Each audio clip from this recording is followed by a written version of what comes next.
Jajpur जिल्लार गड़मधुपुर rail station निर्माण कार्य चलुछि जहाँकि आम फोकस प्लस न्यूज माध्यम खबर प्रसारण पर तत्पर होई उठिछन्ति रेल विभाग और कंट्राक्टर। दीर्घ 2 वर्ष हेबो एही रेल स्टेशन कार्य हेबाकू टेंडर फाइनल होइथिबा सत्वे एहा कार्य हेउनथिला। आम चैनल प्रतिनिधि दीपक कुमार पहुंची एही दृश्य को लोकलोचन को आनिबा सत्वे एबे रेल स्टेशन कार्य आरंभ होई जाइछि।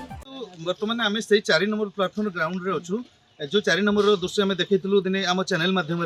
तो बर्तमान देखते 4 नंबर से ट्रेन टी आसो जो कि लोक मैंने जावाई ठिया तो प्रतिक्रिया रखा 4 नंबर प्लाटफर्म जो प्रोब्लेम थी भी से देखुं आज्ञा आप घर कौटी गड़मधु सर 4 नंबर प्लाटफर्म टी बर्तमान काम चलती आपत्ति आपंकर सुविधा हे ना असुविधा हे निश्चित सुविधा है। तो देखो बर्तमान से कहते सुविधा हो आगुरी बहुत समस्या भितर गति करुले तो जाहू आम फोकस प्लस चैनल माध्यम खबर प्रसारण करने जाहू आम रेल कर्तृपक्ष एवं कंट्राक्टर बहुत तत्पर हो कम को खूब शीघ्र सारे स्थायी कम कर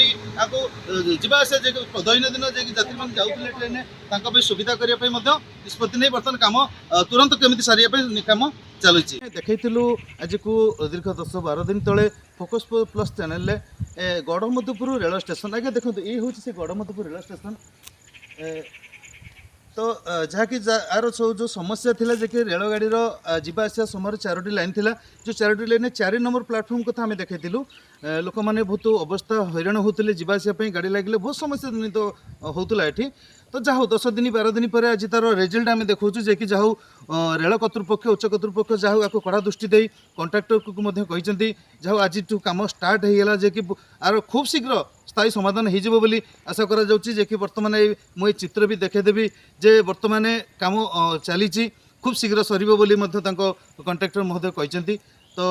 बर्तमान लोकंर समाधान जाऊ आम फोकस प्लस चैनल माध्यम समाधान होगा जाऊँगी तो धन्यवाद देवी से रेल कर्तृपक्ष धन्यवाद देवी कंट्राक्टर को जहाँ तत्पर हो कमटी को सारे बर्तमान निष्पत्ति नहीं। Jajpur Deepak Kumar report focus plus.